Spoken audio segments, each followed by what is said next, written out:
குகனை மணந்த குறிஞ்சி மலர்னா குகன்னா யாரு? முருகப்பெருமான். என்னுடைய குலதெய்வம், கலியுக கடவுள். எதுக்கு அங்கிட்டு சுத்தி இங்கிட்டு சுத்தி போக? இப்ப நாடகம் நடக்கக்கூடியது ஸ்ரீ வள்ளி திருமண நாடகம். இந்த வள்ளி திருமண நாடகத்துல கதாநாயகன் யாரு? உங்க புருஷன்.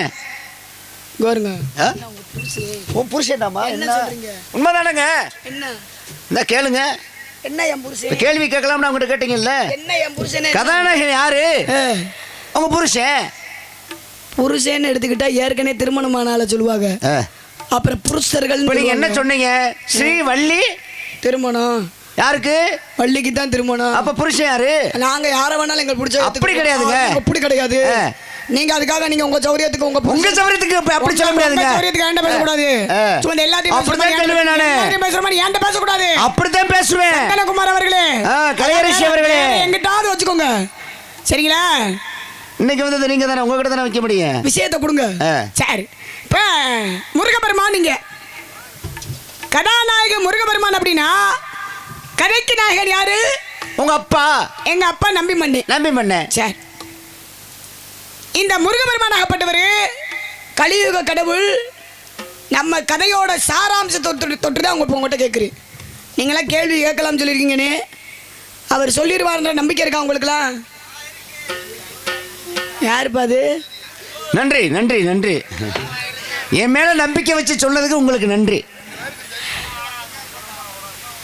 நம்பிக்கை இருக்கு. நம்பிக்கை தாங்க வாழ்க்கை. சரி, பார்ப்போம். கலியுக கடவுள் கந்தபெருமான் முருகப்பெருமான், அப்பேற்பட்ட முருகப்பெருமான் ஆகப்பட்டவர் உண்மையிலே பிறந்தாரா, தோற்றுவித்தவரா, உற்பத்தி ஆக்கப்பட்டவரா? எல்லோருக்கும் தெரிந்தது என்ன? சிவபெருமானுடைய நெற்றிக்கண்ணால் 6 தீப்பொறிகளாக தோற்றுவிக்கப்பட்டவர் தான் சொல்லுவாங்க எல்லாரும். இதனுடைய பிறப்பின் ரகசியம் என்ன? அதே போல முருகப்பெருமானுக்கு எத்தனை தாய், உண்மையான தாய் தந்தை யாரு அப்படின்றத எனக்கு நீங்க சொல்லணும். கண்டிப்பா சொல்லுங்க பார்க்கலாம். முருகப்பெருமானுடைய பிறப்பின் ரகசியம். ரகசியம் என்றாலே அது மூடி மறைக்கப்பட்ட விஷயம். அதை போய் கேட்டா எப்படி சொல்ல முடியும்? சம்பளம் ஊரு காசு சும்மா கிடக்கு. 7,500 ரூபா சம்பளம். ஆமா, வரி காசு 7,500 ரூபா சும்மா இல்ல. எப்படியே கேவலப்படுத்துறீங்க. சொல்லுங்க சாமி. ஏன்னா அந்த தகுதி இல்லாம இந்த தொகுதியை நாடி வர முடியாது. இப்ப மிகுதியான பகுதிக்கு தொகுதிக்கு வரணும் அப்படின்னா அதுக்கு ஒரு தகுதியான ஆள் தான் வர முடியும். ஏன்னா தாய் என்றால் தன்னம்பிக்கை, கூ என்றால் குறிக்கோள், தீ என்றால் திட்டமிடுதல். அப்படி ஒரு திட்டமிடலோடு வரணும். எதற்கும் ஒரு குறிக்கோள் சொல்லக்கூடிய அந்த லட்சியம் இருக்க வேண்டும். அப்படிப்பட்ட வகையிலே இப்போ எல்லாரும் என்ன சொல்லுவாங்க? இப்போ நீங்கள் நாடகம் பார்த்துருப்பீங்க. அவங்க சொன்ன மாதிரி வெள்ளி திருமணம், முருகப்பெருமான் வருவார், முருகனாக வர்றவங்க சொல்லுவாங்க எல்லாருமே. சிவனுடைய நெற்றிக்கிழந்து 6 தீப்பொறிகள் வந்துச்சு. 6 தீப்பொறிகளை அக்கினி பகவான் ஏந்தி வந்தான். அக்கினி பகவான் வாயு பகவான்கிட்ட கொடுத்தான். வாயு பகவான் கங்கையில் விட்டான். கங்கை சரவண பகையில் விட்டாங்க. 6 தாமரில் 6 குழந்தைகள் வந்தாங்க. 6 குழந்தை கார்த்திபன் எடுத்து வளர்த்தாங்க. கார்த்திபன் எடுத்து அப்புறம் அன்னை உமாதேவி ஒன்றாக கட்டி அணைத்தால் 6 ரூம் ஒரு ரூமாக வந்தது அப்படின்னு எல்லாருமே சொல்ல விஷயங்களை நீங்கள் கேள்விப்பட்டு இது ஊரறிஞ்ச விஷயம், உலகறிஞ்ச விஷயம். ஆனால் பிறப்பின் ரகசியம், பிறந்தானா, உற்பத்தியாக்கப்பட்டானா, இல்லை தோற்றுவிக்கப்பட்டானா, அவருடைய தாய் தந்தையர் யாரு? அருமையான விஷயம் கேட்டீங்க. ஏன்னா ராமாயணமோ மகாபாரதமோ அப்படின்ற விஷயத்துக்கு போகாமல் இந்த கதையினுடைய சாராம்சத்தை தொட்டு ஏன்னா புராணங்கள் 18.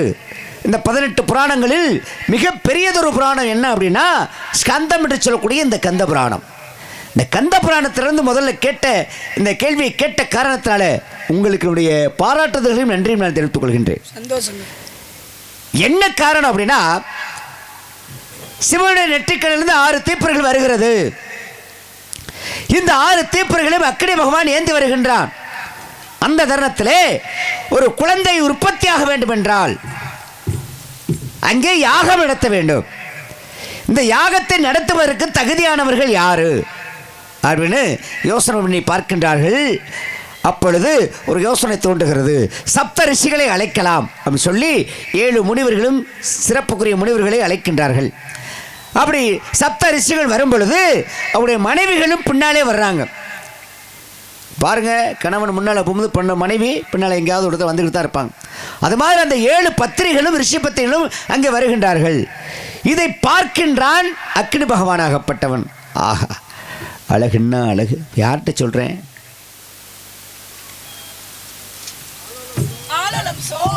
ஓஹோ, பறவை விரட்டுறீங்களோ? கொஞ்ச நேரத்தில் விரட்டிடுவேன். அழகுன்னா அழகு, அம்புட்டு அழகு. யாரை சாமி சொல்றீங்க? பக்கத்தில் நிற்கணும், சொல்லல. கதை வைங்க. சரி சரி சொல்லுங்க. அவன் ஆசைப்பட்ட அக்னி பகவான் யாரு? இந்த ரிஷி பத்னிகள் மேல. அப்பத்தான் பார்த்தா அவனுடைய மனைவியாகப்பட்ட சுவாகாதேவி. ஆஹா, நம்ம புருஷன் இந்த ரிஷி பத்னிகள் மேலே ஆசைப்படுறாரு, இதனால அவங்க ஏதாவது சாபத்தை கொடுத்துருவாங்களோ, எது விபரீதம் நடந்துருமோ அப்படின்னு நினச்சி அந்த கட்டிய மனைவியாகப்பட்ட சுவாகாதேவி என்ன பண்ணா அப்படின்னா, இன்னைக்கு பாருங்க, ஒரு கணவன் மனைவி இருப்பாங்க. அந்த கணவன் எப்படி நடந்து கொள்வான், அவருடைய நடைமுறைகள் எப்படி இருக்கும், அவருடைய நடை உடை பாவனை எப்படி இருக்கும் அப்படிங்கிற விஷயத்தை, எல்லா விஷயத்தையுமே அந்த மனைவியானவர்கள் தெரிந்து வைத்திருப்பார்கள். அப்படிப்பட்ட வகையில் இவனுடைய செயலை அவள் தெரிந்து கொண்டால், அப்படி தெரிந்து கொண்ட சுவாகாதேவியாகப்பட்ட என்ன பண்ண அப்படின்னா, அந்த ரிஷி பத்திரிகள் 7 பேருடைய வடிவத்தையும் எடுக்கிறான். அப்படி 7 பேருடைய வடிவத்தை எடுத்தவ 6 வடிவத்தை எடுத்தா ஒரே ஒருத்தருடைய வடிவத்தை மட்டும் எடுக்க முடியல. அவ யார் அப்படின்னா, அவள் தான் வசிஷ்டனுடைய மனைவியாகப்பட்ட அருந்ததி என்று சொல்லக்கூடியவள். அது அப்படி இருக்கட்டும். இந்த 6 பெண்களுடைய வடிவத்தை எடுத்தா மீண்டும் அக்னிமாவோடு இணைந்தால், அதன் பிறகு அந்த 6 தீப்பொறிகளும் வாயு பகவானிடம் ஒப்படைக்கப்படுகிறது. வாயு பகவான் என்ன பண்ணா, அந்த அக்னி ஜுவாலை தாங்க முடியாம கங்கையிடம் சேர்க்கின்றான். கங்கையாகப்பட்டவள் நெருப்பொருடைய தன்மையை தாங்க முடியாம சரவண பொய்கைக்கு கொண்டு வருகின்றாள். அந்த தருணத்திலே அங்கே அந்த தாமரை இலைகளிலே நீர் திவளைகளாக அகிலாண்ட கோடி பிரம்மாண்ட நாயகி என்று சொல்லக்கூடிய ஆதி பராசக்தி ஒட்டி கொண்டிருக்கிறாள். ஒரு தீ பிடிச்சி எரியுது, அதை அணைப்பதற்கு என்ன வேணும்? தண்ணீர் வேண்டும். அப்ப நெருப்பாக வரக்கூடியது அந்த நெருப்பு பொறிகளை தாங்க விடும் அப்படிங்கிற காரணத்திற்காக இந்த ஆதி பராசக்தி நீராக தாமரை இலைகளை ஒட்டி கொண்டிருக்கிறார். அப்ப நீரும் நெருப்பும் ஒன்று சேர்கிறது. அங்கே 6 தாமரை இலைகளிலே 6 குழந்தைகள் பிறக்கின்றது. அதன் பிறகு 6 குழந்தைகளையும் கார்த்திகை பெண்கள் 6 பேர் எடுத்து வளர்க்குறாங்க. அதற்கடுத்து அந்த ஆதி பராசக்தியாகப்பட்டவள் 6 குழந்தைகளை ஒன்றாக கட்டி அணைக்கின்றாள். 6 உருவமும் ஓர் உருவமாக மாறுகிறது. இதில் ரகசியம் என்ன அப்படின்னு கேட்டீங்க, இந்த ரிஷி பத்னிகள் வந்தாங்க பார்த்தீங்களா, அது ஒரு ரகசியம். சப்த ரிஷிகள் வந்தாங்களே, அதுவும் ஒரு ரகசியம். அதே மாதிரி அக்னிமாவுடைய மனைவியாகப்பட்ட சுவாகாதேவி அந்த 6 பெண்களுடைய வடிவத்தை எடுத்தா அக்னிமகாவோடு மீண்டும் இணைந்தால், இதுவும் ஒரு ரகசியம். ஆதி பராசக்தி தண்ணீராக தாமரை இலைகளிலே வந்து ஒட்டி கொண்டிருந்தாலே, அதுவும் ஒரு ரகசியம். இதில் தாய் யாரு, தந்தை யாரு அப்படின்னு கேட்டீங்க, அந்த நெருப்பு பொறிகளை சுமந்து வந்தானே அவன் தந்தையா? இந்த சிவனுடைய நெற்றிக்கல் இருந்து 6 தீப்பொறிகள் வந்துச்சு, அந்த சிவபெருமான் தந்தையா? இல்ல சப்த ரிஷிகள் வந்தாங்களே அவங்க தந்தையா? அந்த அக்னி பகவான் ஏந்து வந்தானே அக்னி பகவான் தந்தையா? இல்ல வாயு பகவான் அதை கொண்டு வந்தானே வாயு பகவான் தந்தையா? இதுல யார் தந்தை? அதே மாதிரி ரிஷி பத்னிகள் 7 பேர் வந்தாங்க, அவங்க தாய்மார்களா? இல்ல அக்னிபாவுடைய மனைவியாகப்பட்ட சுவாகாதேவி தாயா? இல்ல வாயுபாவுடைய மனைவியாகப்பட்டவங்க வந்தாலே அவள் தாயா? இல்ல கங்கை ஏந்தி வந்தாலே அந்த கங்கை தாயா? இல்ல தண்ணீராக ஒட்டி கொண்டிருந்தாலே ஆதிபராசக்தி அவள் தாயா? கார்த்திகை பெண்கள் 6 பேர் வந்தாங்களே அவங்க தாயா? 6 உருவத்தையும் ஒன்றாக கட்டி அணைத்தாலே அகிலாண்ட கோடி பிரம்மாண்ட நாயகி என்று சொல்லக்கூடிய அந்த பார்வதியாகப்பட்டவள் அவள் தாயா? இதில் யார் தாய் யார் தந்தை அப்படின்னா, இந்த அண்ட சராசரங்களையும் அகில உலகங்களையும் கட்டிக்காக்கூடியது யார் என்று சொன்னால் சிவனும் பார்வதியும். அப்ப சிவனுக்குள் சக்தி அடக்கம், சக்திக்குள் சிவன் அடக்கம், அவர்களுக்குள்ளே இந்த அனைத்து உலகமும் அண்ட சராசரங்களும் அடக்கம். அப்ப முருகப்பெருமானுக்கு தாய் தந்தையர் யார் என்று சொன்னால் சிவனும் பார்வதியும்.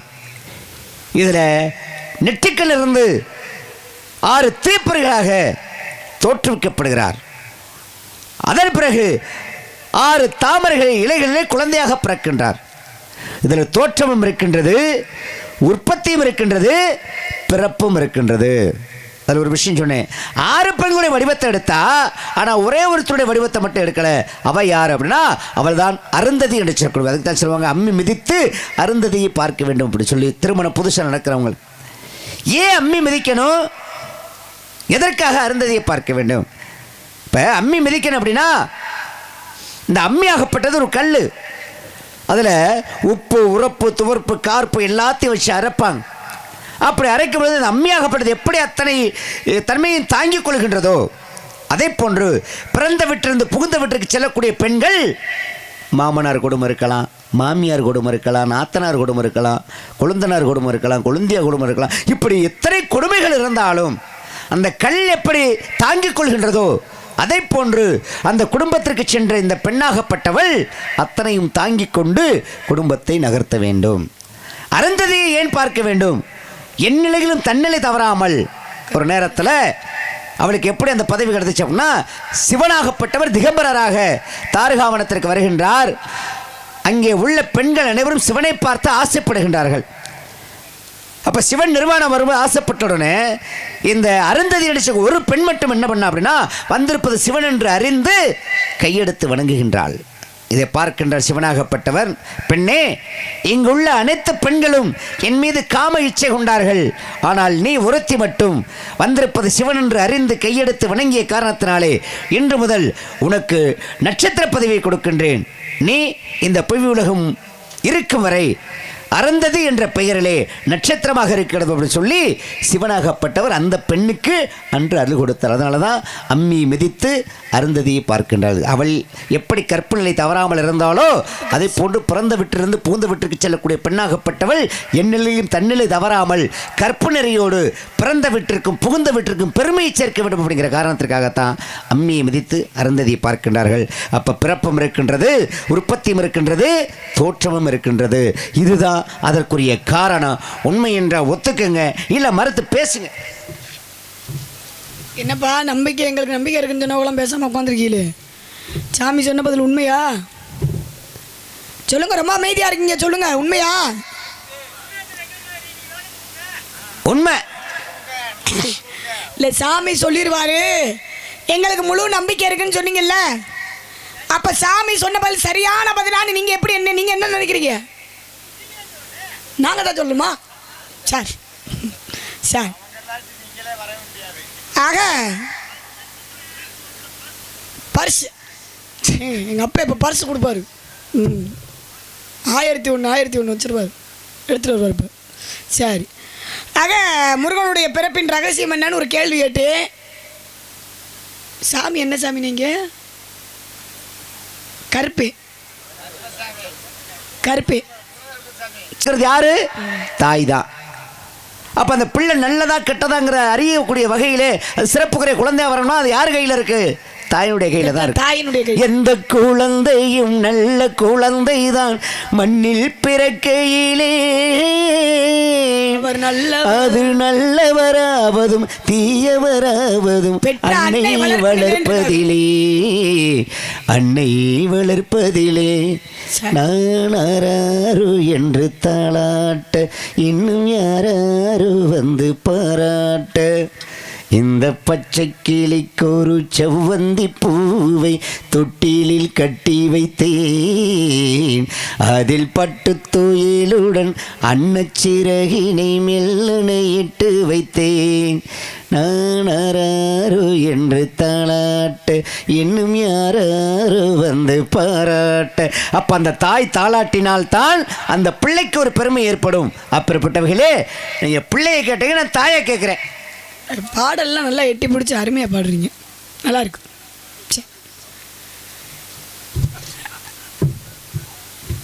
அதை நீங்கள் கவனிக்காதீங்க, விடுங்க.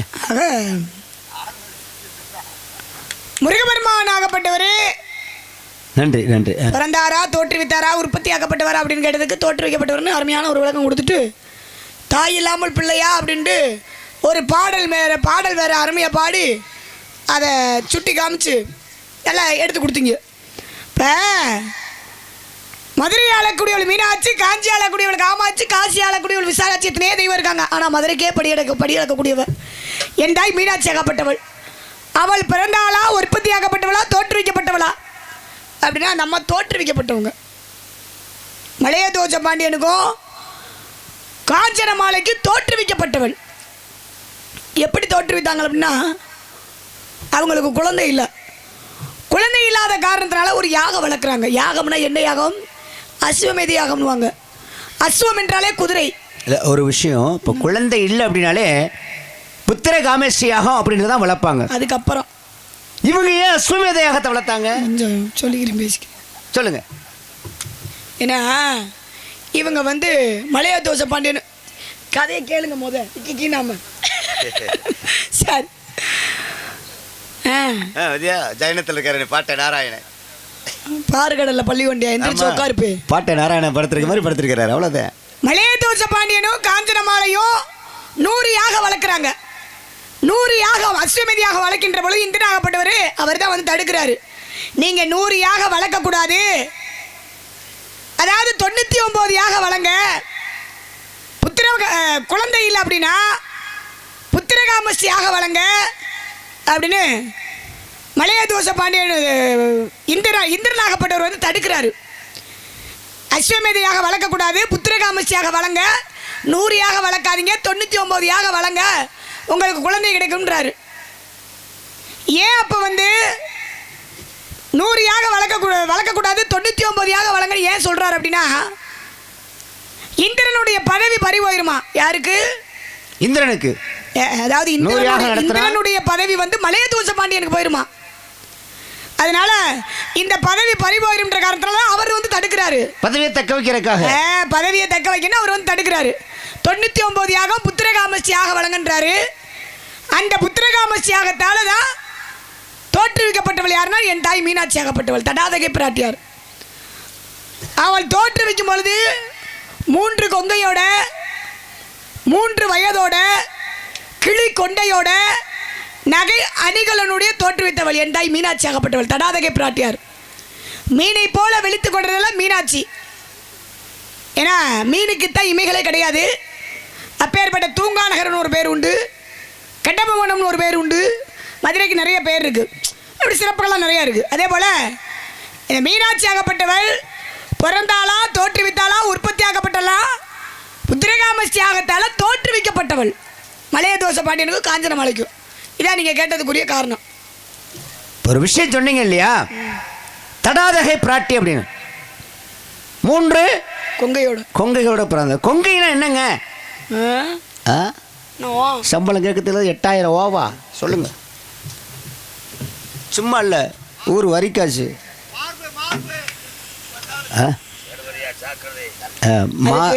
ஸ்தனம் என்று சொல்லுவாங்க ஒரு பொருள்.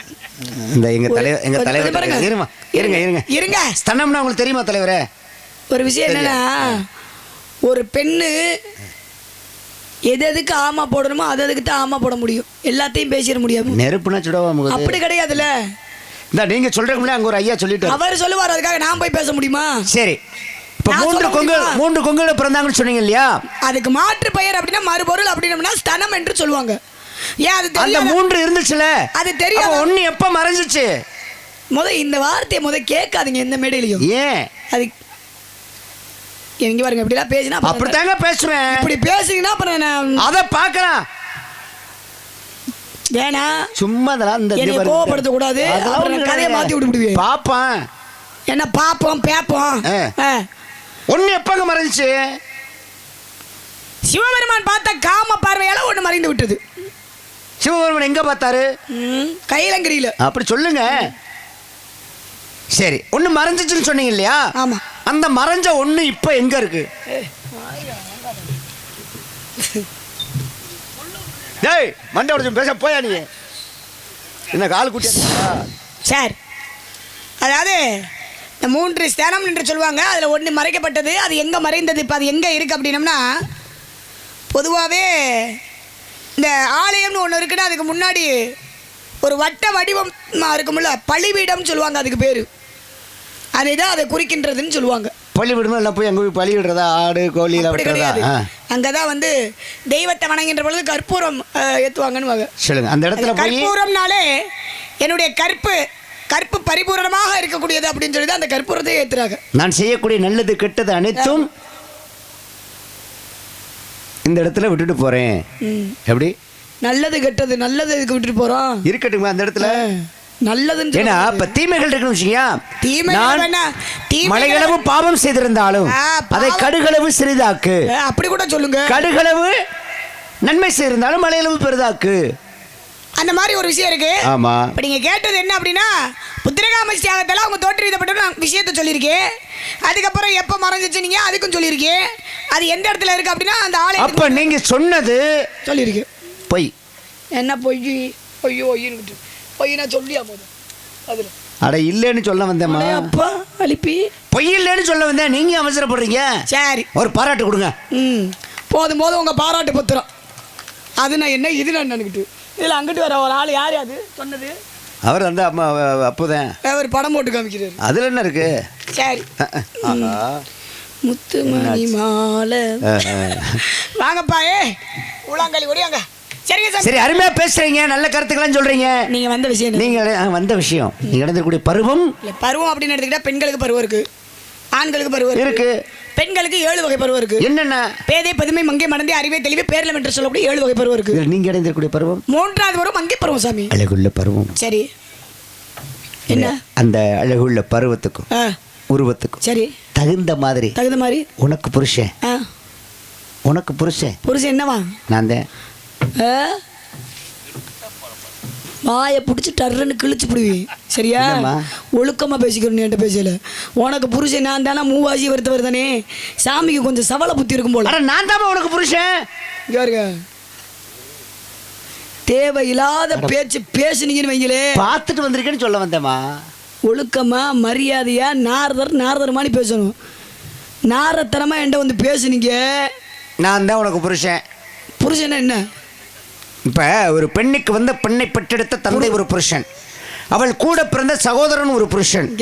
அதே மாதிரி கழுத்து புருஷன் வயிற்று புருஷன் தாலி கட்ட குடிமனும் புருஷன் தான், பெற்றெடுத்த பிள்ளையும் புருஷன் தான். இந்த பூமியில பிறந்திருக்க ஆண்கள் அனைவரும் புருஷன் தான். உங்க பேச்சுக்கெல்லாம் ஆமா போட முடியாது. ஆண் மகன் அனைவரும் புருஷன் சொல்ல மாட்டாங்க, புருஷர்கள்னு ஒரு பேர் சொல்லுவாங்க. தகப்பன் அப்படிங்கிறவர்கள் நான் உனக்கு புருஷன். எதையாவது பேசி சமாளிக்காதீங்க. அந்த விஷயத்த சொல்லுங்க போது ஒரு புருஷன் புருஷன் உனக்கு புருஷன் சொல்லியா போத வச்சுக்கோங்க. இவனுக்கு வேற தாங்க முடியலையா? அதனால நான் பார்த்த புருஷன் ஏற்கனவே உன்கிட்ட சொல்லிட்டேனே. புருஷன் யார் சாமி? அழகா இருப்பாரா? அழகா என்னவா முதல்ல சொல்லிட்டேன். புருஷன் முருகன் என்ன திரும்பவும் அழகா இருப்பான்னு கேட்டா முருகனா அவரை பத்தி தானே. அதாவது இப்போ ஒரு பெண் இருக்காங்க அப்படின்னா ஒரு பெண்ணு பார்க்க போறாங்கன்னா அந்த மாப்பிள்ளை எப்படி இருப்பாரு என்ன இருப்பாரு அப்படின்னு முதல்ல கல்யாணத்துக்கு முன்னாடி கேட்டு தெரிஞ்சுக்குவாங்க. அது மாதிரி அவருடைய பிறப்பின் ரகசியம் என்னன்னு நீ கேட்கும் போது நீ உள்ளுக்குள்ள உன்னை வச்சுக்கிட்டு உதட்டில் வச்சு ஒண்ணு நடிக்க குலக்கடவுள் அல்லவா? நான் கடவுளுடைய நாமத்தை தானே உங்கள்கிட்ட கேட்டு இருந்தாலும் அவனை பத்தி இன்னும் தெரிஞ்சுக்கிறோம்ங்கிற விஷயம் உங்களுக்கு தெரிஞ்சுக்கிற காரணத்தினால கேட்டீங்க இல்லையா? அதுவே பெரிய விஷயம் இல்லையா? அதனால திரும்ப மாப்பிள்ளை கேட்பதெல்லாம் தன்னுடைய பகுத்தறிவு பிறப்பதற்காக சொல்லுங்க. நான் பார்த்த மாப்பிள்ளை தான் யாரம்மா? இதெல்லாம் நிலமே போட்டும் தெய்வம் தானம்மா.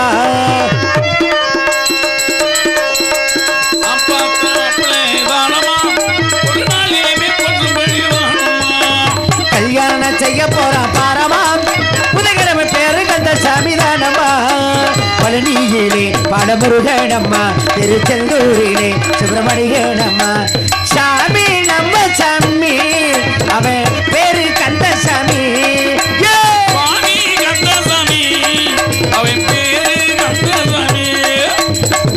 வழக்கு பேசும் வள்ளியே, உனக்கு புருஷன் அவனே ஆகுமே.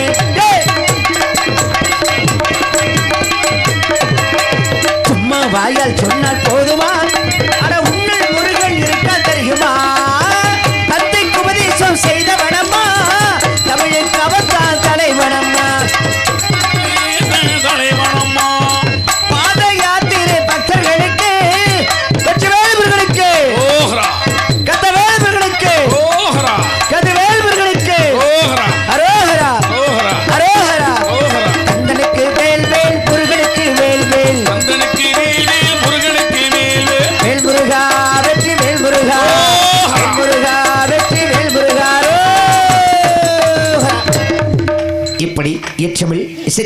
நாடக தமிழ் என்று சொல்லக்கூடிய முத்தமிழுக்கும் தனிப்பெரும் கடவுள் உயிரெழுத்து மெய்யெழுத்து ஆயுத எழுத்து எழுச்சக்கூடிய எழுத்துக்களுக்கெல்லாம் தனிப்பெரும் தலைவன் கந்தன் கடம்பன் கதிர்வேலன் சிரவணன் சண்முகன் ஓராறுமுகன் ஈராறுகரன் செட்டி அருமைந்தன் வேந்தன் விஷாகன் காங்கேயன் கார்த்திகேயன் தகப்பன் சுவாமி அவனிடம் உன் முகத்தை காமி அன்னை சிவகாமி உனக்கு மாமி அந்த கந்தசாமி கரம் பிடித்தால் மகிழும் அம்மா இந்த சின்ன கட்டளை பூமி அழுப்பகலும் இந்த அவசகனை விடுத்து இருப்பதை கொடுத்து சொல்லும் சிவதைகளப்பா. கேட்க முடியாது போங்க. மாப்பிள்ளை யாரை சொல்றீங்க நீங்க? உன் புருஷன் தான் சொன்னேன். புருஷன்கிட்ட அவர் யார் தெரியுமா? அவன் தான் உனக்கேத்த அரசன் கிடையாதுங்க. நான் அனுதினமும் வணங்கக்கூடிய என்னுடைய குல தெய்வம் இருக்கேன். நான் முத கேட்கணும்னு சொன்னீங்களே முருகனுக்காகத்தான் வந்திருக்கேன். அப்படி முருகனுக்காக வந்திருக்கேன்னா முருகன் என்னுடைய குலக்கடவுளுங்க.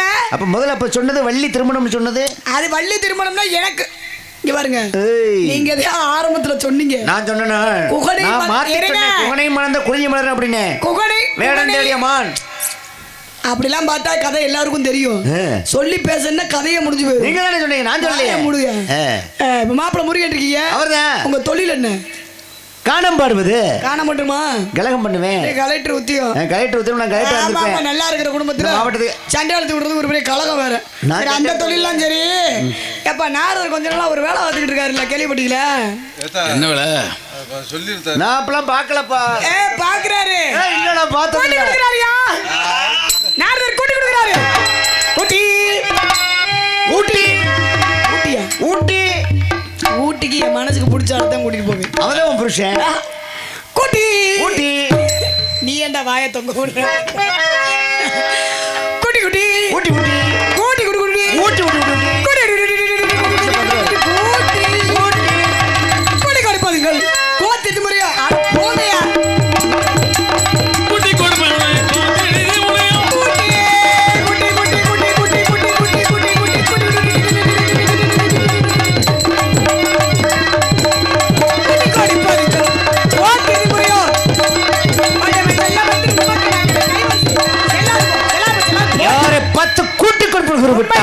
சொல்லிக்கிட்டு இருக்கேன். நாகரிகம் ஞாபகத்தம் இல்லாமல் பேசிவிட்டாய். அறிவிலார் கருவையும் அன்பிலார் கண்பையும் பண்பிலார்க்கு பண்பையும் இப்படி எல்லாருக்குமே கூட்டி கொடுப்பது வேலை. அதனால சூரிய அஸ்தமனத்திற்கு உன்னை அந்த முருகனுக்கு கிடமுழுது காட்டாவிட்டால் நான் நாரதம் அல்ல, இந்த மார்பனதை கூட முடிச்ச பிரம முடிச்சும் அல்ல. இது சத்தியம், இது சத்தியம், இது சத்தியம். நான் சென்று வருகிறேன். நாராயண நாராயண நாராயண வைத்திய மகன் வைத்திய மகன் நீங்க பயங்கரமான ஆளா இருக்க. கூட்டி கொடுக்கல முருகா. முருகா நீங்க எங்க இருக்கீங்க முருகா?